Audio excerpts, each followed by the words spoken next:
శ్రీ రేణుక ఎల్లమ్మ తల్లి జ్యోతిష్యాలయం. ముఖం చూసి జ్యోతిష్యం చెప్పబడును. మీ పేరు బలము, మీ భవిష్యత్తులో జరగబోయేది చెప్పబడును. మీ కుటుంబ సమస్యలు, చదువు, ఉద్యోగం, మనశ్శాంతి, ఆరోగ్యం మరియు సకల సమస్యలకు పరిష్కారం చూపబడును. భయము, అనారోగ్య సమస్యలు, అనుమానం, చెడు ప్రయోగాల నివారణకు పరిష్కారం చూపబడును.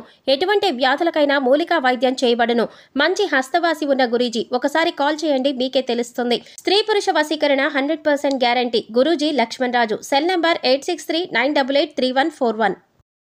ఓం శ్రీ మాత్రే నమః. ఛానల్లోకి స్వాగతమండి. ఈ వీడియోలో మనం కుంభరాశి వారి గురించి తెలుసుకోబోతున్నాం. ఈ రాశి వారికి ఈ నెల 6, 7, 8 తేదీలలో అతిపెద్ద సంఘటనలు జరగబోతున్నాయి. ఈ సంఘటనలకు సంబంధించి మీకు ఎటువంటి సంకేతాలు అందుతాయి? అలాగే ఎన్నో సంవత్సరాలుగా ఎదురు చూస్తున్న పని ఏ దేవత అనుగ్రహంతో పూర్తవుతుంది అనే అంశాలతో పాటుగా ఈ సమయంలో మీరు చేసుకోవలసిన దేవతారాధన, అలాగే పాటించవలసిన పరిహారాల గురించి ఈ వీడియోలో మనం వివరంగా తెలుసుకుందాం.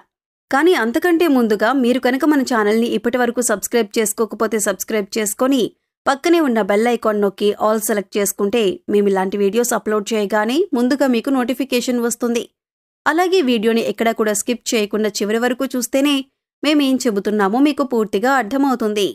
ముందుగా ఈ రాశివారి గురించి తెలుసుకున్నట్లయితే ఈ రాశివారు చాలా సున్నితమైన మనస్సును కలిగి ఉంటారు. ఎదుటివారు బాధల్లో ఉంటే వీరు వెంటనే రియాక్ట్ అయ్యి వారికి కావలసిన సహాయం చేస్తారు. అంటే అది మాట సాయమైనా, ఆర్థిక సహాయమైనా వెంటనే సహాయం చేయటానికి ముందుంటారు.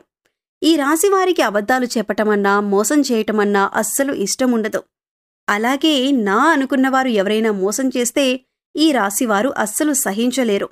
ఈ రాశివారు స్నేహితులతో అన్నీ షేర్ చేసుకోవటానికి ఇష్టపడతారు. పెద్దలంటే గౌరవ మర్యాదలను కలిగి ఉంటారు. ముఖ్యంగా ఈ రాశివారు గత కొన్ని సంవత్సరాలుగా ఎన్నో ఇబ్బందులు పడి ఉన్నారు. అది ఆర్థికంగా, మానసికంగా, అలాగే ఆరోగ్యపరంగా ఏదో ఒక అంశంలో ఇబ్బందులు పడుతూ వచ్చారు. కానీ ఇకపై మీకు అటువంటి ఇబ్బందులేమీ ఉండవు. మారుతున్నటువంటి గ్రహస్థితి కారణంగా మీరు గత కొంత సంవత్సరాలుగా పడుతున్న ఇబ్బందులన్నీ కూడా తొలగిపోతాయి. గతంలో మీరు చేపట్టిన ప్రతి పనిలో కూడా ఆటంకాలు కలిగిన సమయాలు కూడా ఉన్నాయి. కానీ ఇకపై మీకీ సమయంలో ఆటంకాలు ఉండవు. మీరు ఎంతో కాలంగా ఎదురుచూస్తున్న మంచి సమయం వచ్చింది. ఆర్థికంగా నిలదొక్కుకోవటానికి కొత్త వ్యాపారం మొదలుపెట్టాలి అనుకున్నట్లయితే అది ఏ విధంగా చేయాలో తెలియక ఇబ్బందులు పడుతూ వచ్చారు. కొత్తగా ఏ రంగంలో ఇన్వెస్ట్ చేయాలి అని ఆలోచన చేస్తున్నట్లయితే ఇది మీకు మంచి సమయంగా చెప్పుకోవచ్చు. ఎందుకంటే మీరు చేసే ప్రతి పనిలో కూడా విజయం సాధించే సమయం ఇది. అన్నింట్లో కూడా అనుకూలమైన ఫలితాలను పొందుతారు. అయితే కొత్తగా మొదలుపెట్టే వ్యాపారం గురించి అనుభవజ్ఞుల సలహాలు తీసుకోండి. ఇంట్లో మీ పెద్దల సహాయ సహకారాలు తీసుకొని వారి సలహాతో వ్యాపారాన్ని ప్రారంభించండి. నిరుద్యోగస్తులకు కూడా అనుకూలమైన సమయమని చెప్పుకోవచ్చు. ఎందుకంటే గత కొంతకాలంగా మీరు కోరుకున్న ఉద్యోగం లభించక ఎన్నో ప్రయత్నాలు చేసి విఫలమై ఉన్నారు. కానీ ఈ సమయం మీకు అనుకూలంగా ఉండటం వల్ల మీరు కోరుకున్న ఉద్యోగం మీకు లభించబోతుంది. ఈ సమయంలో మీకు వచ్చిన ఉద్యోగం పట్ల ఎక్కువ బాధ్యతలు కలిగి ఉండి ఇచ్చిన పనిని సమయానికి పూర్తి చేసి మీ నైపుణ్యాన్ని ప్రదర్శించండి. సహోద్యోగులతో ఎటువంటి గొడవలు లేకుండా చూసుకోండి. దీనివల్ల మీకు రాబోయే కాలంలో వారు మీకు సహాయపడతారు. ఈ రాశివారికి ఈ సమయంలో శివయ్య అనుగ్రహం ఉండటం వల్ల మీరు ప్రతి పనిలో కూడా విజయం సాధిస్తున్నారు. మీకు తెలియకుండానే శివయ్య మీకు ప్రతి పనిలో తోడుగా ఉన్నారు. శివయ్య ముందుండి మిమ్మల్ని నడిపిస్తున్నారు. అందుకోసం ఈ సమయంలో మీరు శివారాధన ఎక్కువ చేసుకోవటం వల్ల పరిపూర్ణమైన శివయ్య అనుగ్రహాన్ని మీరు పొందగలుగుతారు. ఇకపై మీకు ఏ అంశాల్లోనైనా ఎటువంటి లోటు ఉండదు. మీరు అనుకున్న పనులన్నీ కూడా సజావుగా సాగిపోతాయి. అవివాహితులకు వివాహయోగ్యం సూచిస్తుంది. మీరు కోరుకున్న మంచి సంబంధం కలిసి వస్తుంది. దీనివల్ల మీరు మానసికంగా ఆనందంగా ఉంటారు. ఎన్నో ఏళ్లుగా మీరు ఎదురు చూస్తున్న సమయం వచ్చింది. ఈ సమయం మీ జీవితంలో అతి ముఖ్యమైన సమయం అని చెప్పొచ్చు. ప్రస్తుతం ఈ నెల 6, 7, 8 తేదీలలో అతి ముఖ్యమైన సంఘటనలు మీ జీవితంలో చోటు చేసుకోబోతున్నాయి. అందుకోసం మీరు ఈ 2 పనులు మాత్రం అస్సలు చేయకూడదు. పొరపాటున ఈ 2 పనులు చేసినట్లయితే కనుక మీరు కష్టాల్లో చిక్కుకునే అవకాశం ఉంటుంది. మీరు చాలా జాగ్రత్తగా వ్యవహరించవలసిన సమయం ఇది. ఇక ముఖ్యమైన సంఘటనలేంటి, మీరు చేయకూడని పనులేంటి అనే అంశాలను చూద్దాం. మీరు మాత్రం ఈ వీడియోని ఎక్కడా కూడా స్కిప్ చేయకుండా చివరి వరకు చూస్తేనే మేమేం చెబుతున్నామో మీకు పూర్తిగా అర్థమవుతుంది. ముఖ్యంగా మొదటి విషయం ఏంటంటే ఈ రాశివారు ఎప్పుడూ కూడా ఇతరుల మీద ఆధారపడకూడదు. తమ పని తాము చేసుకుంటూ పోవాలి. ఎప్పుడైతే మీరు ఇతరుల మీద ఆధారపడతారో వారు ఆ పని మీద అంత శ్రద్ధ పెట్టకపోవచ్చు. దానివల్ల పనిలో నాణ్యత తగ్గే అవకాశం ఉంటుంది. ఇక పై అధికారుల నుంచి కానీ లేదా మీ ఇంటికి సంబంధించిన పనులైతే మీ ఇంట్లో వాళ్ళకి కానీ ఇబ్బంది కలిగే అవకాశం ఉంటుంది. అందుకోసం వేరే వారి మీద మీ బాధ్యతలను పెట్టకండి.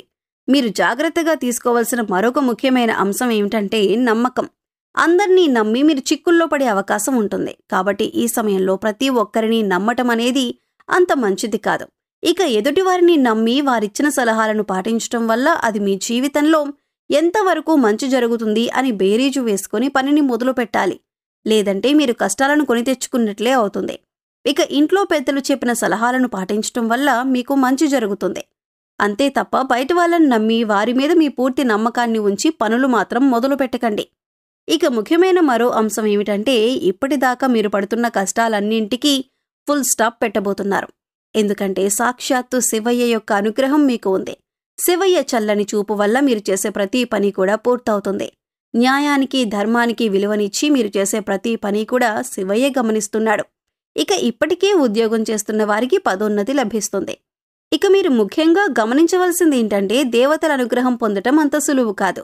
కానీ మీకు శివయ్య అనుగ్రహం ఉంది. అయితే శివయ్య మీ వెనకాలే ఉండి మిమ్మల్ని అనుగ్రహిస్తున్నాడు అనటానికి సంకేతం ఏంటి అంటే మీ కనుక ఉదయాన్నే బ్రహ్మముహూర్తంలో అంటే తెల్లవారుజామున 3 గంటల తర్వాత మెలకువ వచ్చినట్లయితే మీపై దేవతల అనుగ్రహం ఉందని చెప్పొచ్చు.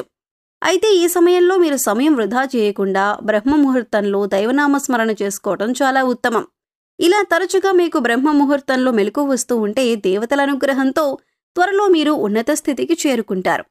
అలాగే మీకు కలలో కనుక చిన్నపిల్లలు ముఖ్యంగా ఆడపిల్లలు కనిపించినట్లయితే సాక్షాత్తు అమ్మవారి అనుగ్రహం మీకు ఉన్నట్లే.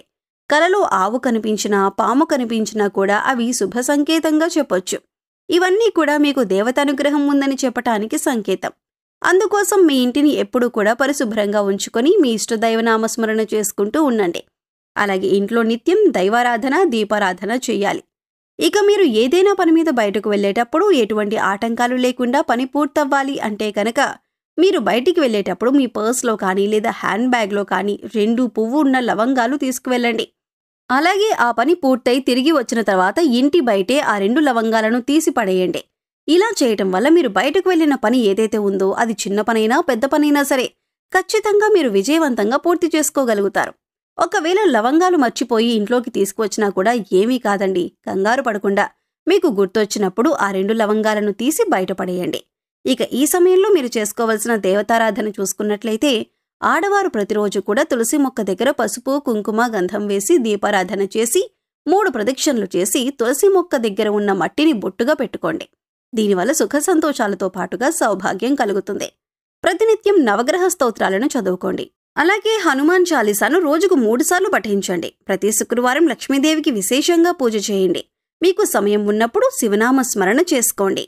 సో చూశారు కదండి, కుంభరాశి వారికి ఈ నెల 6, 7, 8 తేదీల్లో జరగబోయే అతిపెద్ద సంఘటనలేంటి, ఏ దేవత అనుగ్రహంతో వీరు రాబోయే రోజుల్లో అదృష్టాన్ని పొందబోతున్నారు అనే అంశాలతో పాటుగా ఈ సమయంలో మీరు చేసుకోవలసిన దేవతారాధన అలాగే పాటించవలసిన పరిహారాల గురించి ఈ వీడియోలో మనం వివరంగా తెలుసుకున్నాం కదా. ఈ వీడియో మీకు నచ్చినట్లయితే లైక్ చేయండి. మీ ఫ్రెండ్స్ అండ్ ఫ్యామిలీ మెంబర్స్లో ఎవరైనా కుంభరాశి వారు ఉన్నట్లయితే వారితో ఈ వీడియోను షేర్ చేసుకోవడం మర్చిపోకండి. అలాగే ఇప్పటివరకు మన ఛానల్ని సబ్స్క్రైబ్ చేసుకోకపోతే సబ్స్క్రైబ్ చేసుకొని పక్కనే ఉన్న బెల్ ఐకాన్ నొక్కి ఆల్ సెలెక్ట్ చేసుకుంటే మేము ఇలాంటి వీడియోస్ అప్లోడ్ చేయగానే ముందుగా మీకు నోటిఫికేషన్ వస్తుంది. మరొక చక్కటి వీడియోతో మళ్ళీ కలుద్దామండి. ఓం శ్రీమాత్రే నమః.